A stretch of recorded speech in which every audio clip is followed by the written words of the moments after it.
كم ذا يكابد عاشق ويلاقي في حب مصر كثيرة العشاق، وتهزني ذكرى المروءة والندى بين الشمائل هزة المشتاق.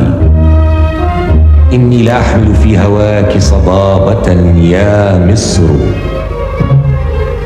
قد خرجت عن الأطواق.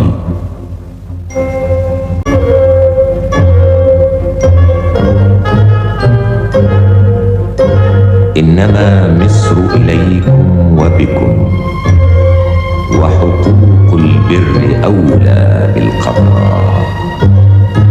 عصركم حر ومستقبلكم في يمين الله خير الأمناء. فاطلبوا المجد على الأرض فإن هي ضاقت، فاطلبوه في السماء.